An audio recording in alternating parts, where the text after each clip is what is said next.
Abra sua Bíblia Sagrada em 1 Reis.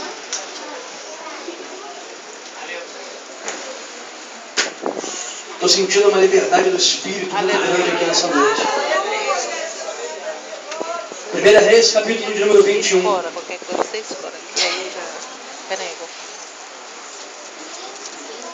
Deus é maravilhoso.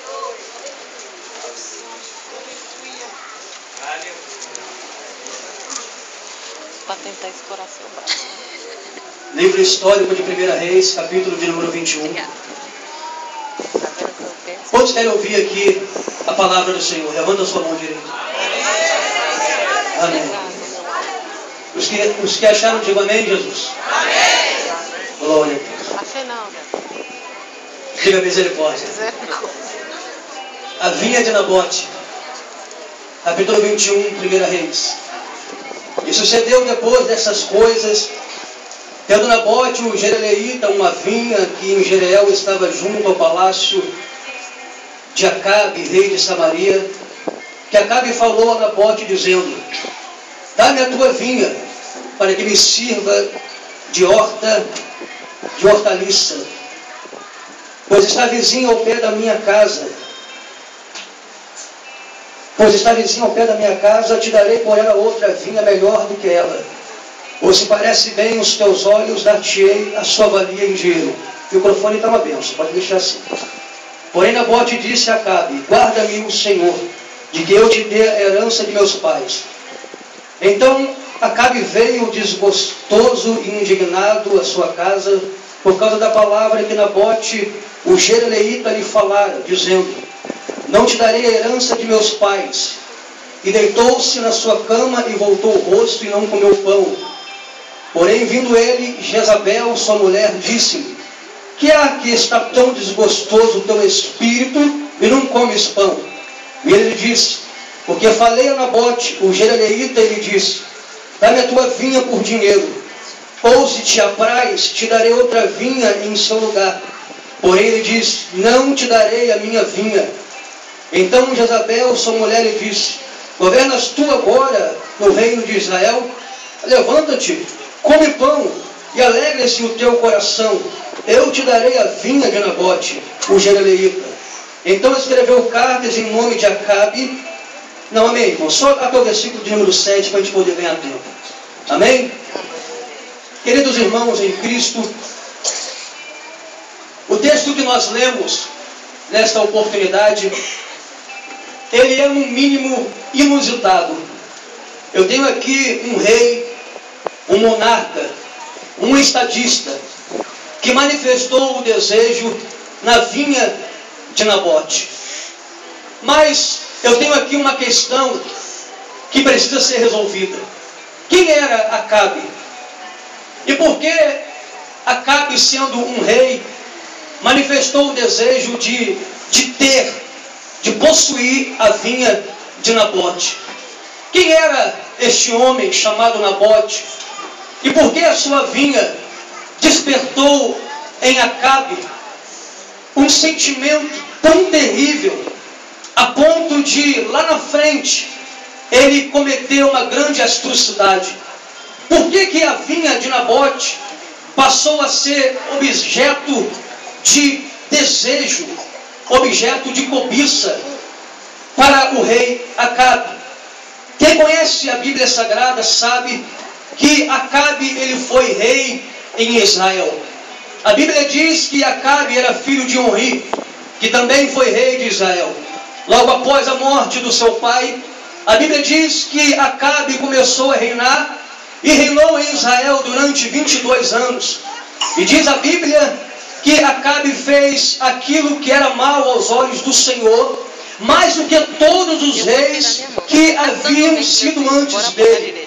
A Bíblia diz que, como se fora coisa leve, ter andado nos caminhos de Jeroboão, Acabe se casou com Jezabel, tomou Jezabel por sua mulher, e a Bíblia diz que por causa desta aliança que Deus não aprovara, a Bíblia diz que Acabe passou a servir a Baal, se curvou diante dele e o adorou.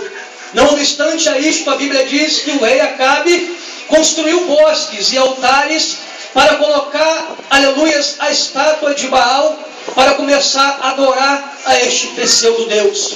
Aqui um pouquinho de história, para quem não conhece a Bíblia Sagrada. Todos os cultos que eram realizados a Baal eram cultos onde existia todo tipo de feitiçaria. Jezabel, a Bíblia diz que era filha de Et-Baal, que era rei dos Sidônios, e eles eram um povo idólatra, que adorava a um Deus pagão, que adorava a Baal e Astarote. Quem era Baal e quem era a deusa Astarote? Na concepção deles, dos Sidônios, o deus Baal era o deus da vegetação, era o deus da prosperidade e era o deus da chuva. Sempre quando eles queriam que chovesse, eles sacrificavam ao deus Baal e clamavam a Baal para que Baal enviasse a chuva. Quando eles queriam que a plantação fosse abençoada, eles também sacrificavam alguma coisa, algum animal a Baal, para que Baal então prosperasse a terra, para que a plantação fosse abençoada, para que a colheita fosse milagrosa. Mas aqui tem um porém: os cultos que eram realizados para Baal e Astarote eram cultos de prostituição, eram cultos onde existia imoralidade sexual, existia orgia, existia promiscuidade, e aquele tipo de culto, de ritual, irritava, provocava o coração de Deus. Não obstante a isto, o que existia é uma coisa lastimável, existia infanticídio. Sabe por quê? Porque quando se oferecia, aleluia, alguma oferenda a Baal, muitas das vezes era oferecida uma criança que era sacrificada e era entregue a Baal como uma oferenda. Por causa disso, meus amados irmãos, a Bíblia diz que Deus levanta um profeta chamado Elias. Elias foi levantado por Deus com uma autoridade tremenda. E Elias chegou para o rei Acabe e disse: segundo a minha palavra, não haverá chuva e nem haverá orvalho. E por causa disso, 3 anos e 6 meses não choveu em Israel. Não tendo chuva, Israel era um país, era uma nação que dependia exclusivamente da chuva. Por quê? Porque eles viviam da agricultura, eles viviam daquilo que eles plantavam e colhiam. Não tendo chuva durante este período, durante 3 anos e 6 meses, Israel empobreceu. Repita comigo: empobreceu. Empobreceu. Não tendo chuva, Israel empobreceu nos 2 sentidos, tanto no sentido material, no sentido físico, como no sentido espiritual. A Bíblia diz que o rei Acabe, conforme eu falei para os irmãos, foi um dos piores reis de Israel. Aleluia, na gestão dele, Israel enfrentou o pior momento da sua vida espiritual. Por causa de Acabe não houve chuva e não houve orvalho. Os rios se secaram. Aleluia, não tinha água, não tinha como você se sustentar. Aquilo que plantava não colhia porque morria, porque todos nós dependemos da água, mas Deus havia fechado a torneira do céu. Não houve água, não houve chuva, não houve, aleluia, não houve chuva temporânea nem seródia durante 3 anos e 6 meses, por causa do pecado do rei Acabe. E por causa do pecado do rei Acabe, Israel enfrentou um momento de apostasia espiritual, um momento de apatia, de declínio espiritual. Olhamos para Israel desta época e vemos que foi um dos piores momentos de Israel, porque além de ter se enveredado pelo caminho da idolatria, e aqui eu abro um parênteses, meu irmão, sempre quando eu estiver pregando e eu ressaltar esta frase, que Israel enveredou-se pelo caminho da idolatria, eu quero chamar a atenção dos irmãos para uma coisa. Não é que eu seja repetitivo, é que eu quero que você aprenda que a idolatria é uma coisa